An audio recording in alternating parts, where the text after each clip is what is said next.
각시백의 고려사 이번 시간에는 왕건의 등장에 대해서 이야기해 보겠습니다. 자, 일단 왕건의 경우에는 견훤과 궁예와 달리 출생과 집안 배경에 대한 기록이 좀 더 분명히 있는 거죠? 예, 맞습니다. 이 왕건의 아버지가 상당히 좀 잘 나갔어요. 그 해상무역으로 세력을 키운 이 송악, 그 개성이죠. 개성의 대표적인 호적이었고, 이런 점에서 본다면 우리 견훤은 농민의 아들이었잖아요. 네. 그리고 이제 원래 궁예는 왕자긴 했어요. 왕자긴 했는데 버림받아가지고 고아로 자라면서 오히려 신라의 반감을 품는 또 그런 그 인물이었다면, 왕건은 상당히 그 신흥 해상 무역으로 잘 나가는 호족 집안의 아들이었다라는 점에서는 두 사람보다는 조금 일단은 좀 좋은 위치에서 출발을 했다 이렇게 볼 수 있죠. 이 후삼국 시대를 연 이 세 사람의 인물을 보면 한 사람은 신라에 버림받은 왕자로 태어나고 한 사람은 또 농민의 아들이자 지렁이의 아들. 심지어 그러네. 근데 한 사람은 오늘 살펴본 왕건은 당시에 가장 잘 나갔던 해상 세력의 2세. 거의 드라마로서는 완벽한 캐릭터인 것 같아요. 그렇죠. 이게 견훤이 지렁이 아들이라는 그런 설도 있는데, 왕건은 일단 태어날 때부터 용같다는 완전히 예. 차이가 나죠. 예.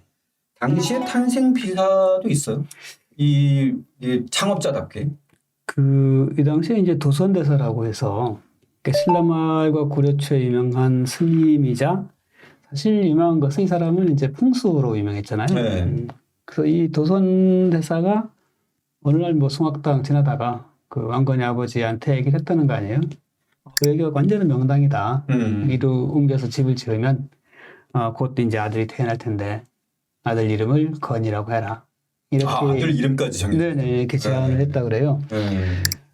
이것이 이후에 이제 그 만들어진 이야기인지 어쩐지 모르지만, 실제 도선대사가 갖는 어떤 위치나 이런 것들이 명망이나 영향력이나 네. 이런 것들이 왕건한테 고스란히 전해져서 나중에 왕건이 죽을 때 보면 훈유 10주에 이 도선대사 얘기를 잠깐 합니다. 뭐냐면 그 개성에 있는 여러 절들을 얘기를 하면서 이건 다 도선대사가 이제 명당으로 찍어서 지은 절들이니까 그 외의 절들을 짓지 마라 라는 얘기를 하는 것으로 봐서 이 도선대사의 어떤 그런 영향력, 이것은 상당했다라고 보여져요. 네, 흥미로운 얘기네. 자, 그 중에 주목할 것이 나중에 왕건도 그런 탄생 비화처럼 출중한 인물이 되지만, 그런 과정에서 결정적인 역할을 한 것이 바로 왕건의 아버지인데, 네네. 잘 나가던 호족 해상 세력답게 정세 판단이 굉장히 좋았어요. 그렇죠. 적절한 시기에 궁예를 찾아갑니다. 네네. 이때가 바로 궁예의 힘이 이제 굉장히 커지고, 아직 이제 송어까지는 아니라도 바로 네. 인접한 지역까지 궁예의 세력이 뻗쳐온 상황이었잖아요. 더더군다나 이때만 해도 궁예는 당시 백성들로부터 굉장히 신망을 얻고 있는 상황이어서, 왕건의 아버지는 그야말로 우기승천하는 궁예에 맞서 싸운다고 생각할 게 아니라, 오히려 먼저 찾아감으로 해서 신임을 얻고 또 자기 아들을 부탁을 하게 되죠. 그때가 왕건이 나이 20살이었고, 이로부터 왕건이 그야말로 역사 속에 등장하게 되는 것 같아요. 네, 20살에 이 왕건이 궁예 휘하에 들어가서 승승장구를 거치다가 휘하에 들어간 지 7년 만에 903년이죠. 결정적으로 왕건의 입지를 다지는 사건이 발생하는데요. 바로 금성 공략 작전인데요. 요건 신명 교수님 좀 소개해 주시죠. 예, 903년에 이제 바로 이런 그 전투가 벌어지는데, 이때 궁예의 계획 중에 하나가 뭐였냐면 후백제를 공격을 하는 게 중요한 목표인데, 후백제를 계속 육지로 북쪽으로 공격하는 것보다는 해상 세력을 이용을 해가지고 바닷길로 거점을 잡아서 근데 양동 작전이 될 수 있죠. 예. 그렇게 해서 선택된 곳이 바로 금성인데요. 오늘의 나주예요. 금성 지역은 지금도 이렇게 지도를 보시면 영산강 물길이 좀 서해바다하고 이어지는 곳이고, 바로 또 조금만 나가면 이제 남해바다하고도 연결이 그렇죠. 서해와 남해가 만나는. 이 서해와 남해의 요충지가 되고, 이 해상을 이용한 무역과 물자 수송에 아주 중요한. 그래서 이곳을 차지하게 되면 물자 수송이라든가 무역의 거점이 될 뿐만이 아니라 후백제를 공격하는데 아주 유리한 지역이다. 이렇게 판단을 했고, 이때 궁예가 그 임무를 왕건에게 맡겨요. 왕건이 뭐 금성공략 작전의 총사령관이 되었고 이게 또 왕건은 어떻게 보면 약간 전공이야. 아버지 그렇죠. 때부터 이 네. 해상 세력의 기반이 있다 보니 네. 이제 뭐 전함을 만들다거나 수군을 조직한다거나 또 바다길을 이용한다거나 이런 상당히 능하잖아요. 그러니까 이제 완벽한 준비를 했고 결국은 금성 일대의 군현 10여 개를 차지하면서 바로 이 섬해와 남해 일대의 해상권을 장악하는데 아주 중요한 기반을 마련을 하게 됩니다.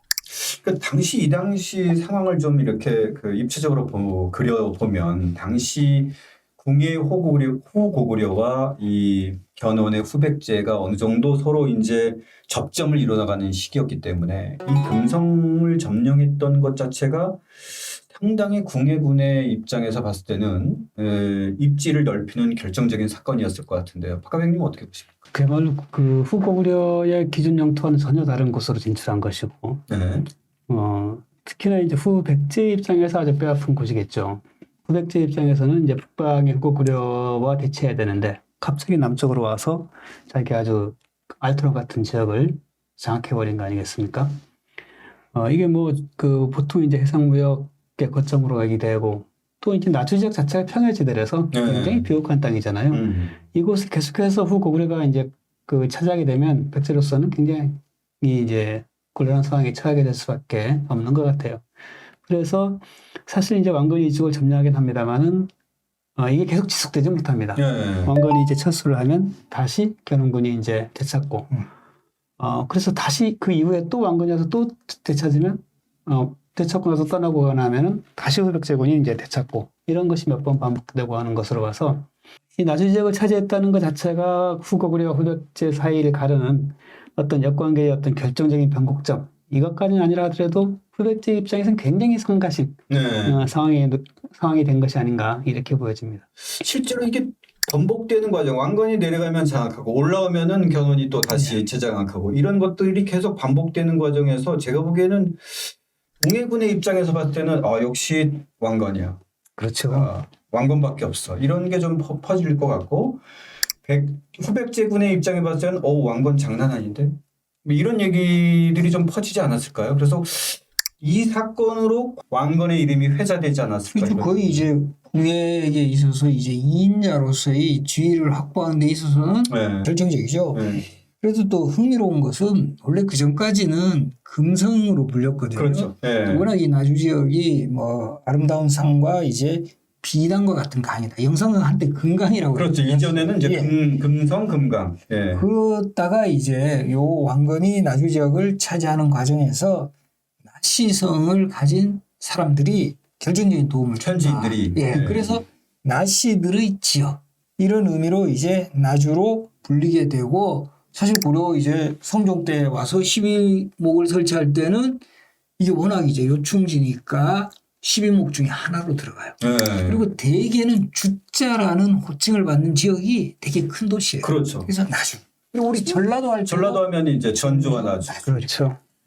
그러니까 결국 금성이 나주로 왕건이 개칭을 하면서 요즘 지자체 입장으로 봤을 때는 상당히 격상했다. 그럼요. 네. 그 이후부터 새로운 역사를 좀 나주는 그렸다. 이렇게 그리고 보시면 실제 지금도 그 나주 옆에 있는 산 이름이 금성사. 그렇죠. 예, 예, 예. 주에 관련된 그 이야기도 고려사에 꽤 많아요. 그렇죠? 가장 대표적인 게 911년에 몇 번 왔다 갔다 이제 주고받았다 그랬잖아요. 네네네. 903년에 이제 한때 차지했고 또 차지했다가. 네. 911년에도 또 본격적인 그 후백제군하고 전투를 벌이게 되는데 그때 재밌는 스토리가 있어요.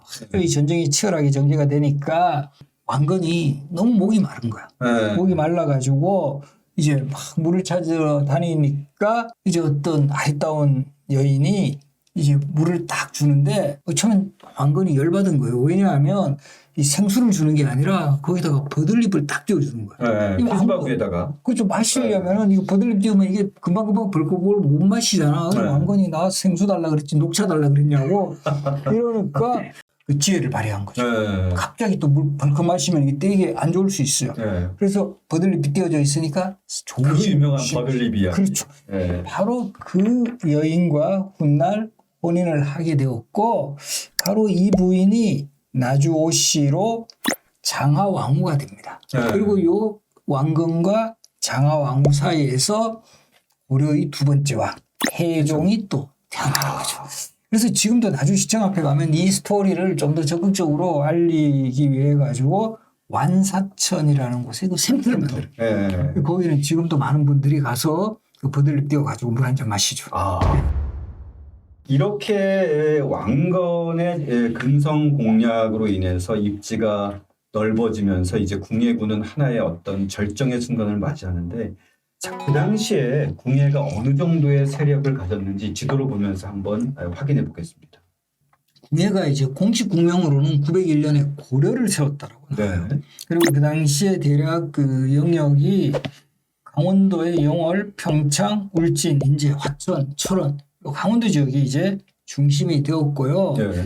904년에는 또 국호를 바꿔요. 우리 역사에서 가장 짧은 기간에 국호 제일 많이 바꾼 인물이 궁예예요. 아, 맞습니다. 예, 고려에서 904년 마진으로 바꿨는데 마진이 안 남으니까 다시 905년에 철원으로 도읍을 옮긴 후에, 그리고 911년에 국호를 아마 가장 유명한 국호죠. 태봉. 그래서 이제 궁예하면 우리가 태봉국이다 이렇게 생각을 하는데, 바로 이제 그 911년 요 무렵이 또 왕건이 나주에서 견훤의 수군을 격파한 그 다음이거든요. 아, 예. 910년에 그래서 911년 이 국호를 태봉으로 바꾼 요 시기가 가장 영토가 넓은죠. 어떻게 보면 나주 지역까지도 확실하게 예. 그 궁예의 영토가 되었으니까. 그래서 요 지도에 보면 저렇게 그 전라도 남쪽까지도 궁예가 차지했던 영역을 표시를 하고 있습니다.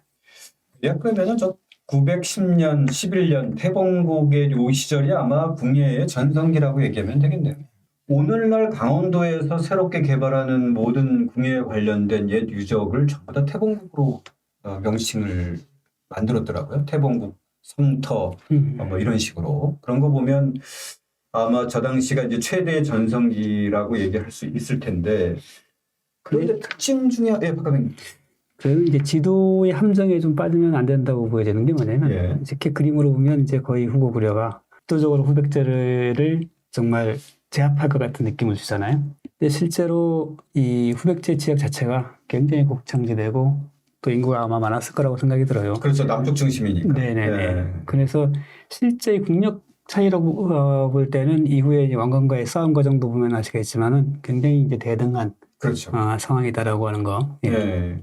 자, 이 중에 또 특징 중에 하나가 이 시기에 궁예군에 항복하거나 귀부해 오는 그런 적장들이 좀 있는데, 좀 특징적인 것이 보통은 이 귀부하거나 항복을 해오면 이른바 이제 분류심사를 좀 해서 어떤 경우는 벼슬도 주고 이러잖아요. 근데 궁예의 경우에는 이 신라군의 적장이나 귀부해 오는 사람들은 그냥 분류심사 안 하고 가차없이 죽여버려요. 네네. 두 가지 의미가 있을 것 같은데요. 우선 한 가지는 이제 궁예가 신라에 대한 어떤 원한 이런 것이 굉장히 컸다.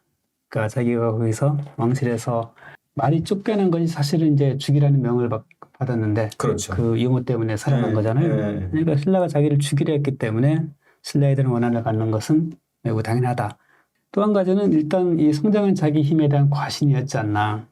신라에 대해서 이제 어떤 포섭이 상대로 생각하는 것이 아니라 자기 힘으로 저거는 금방 이제 제압할 수 있는 존재, 이런 것들이 아마 그런 결정을 가져오지 않았나 싶어요. 네.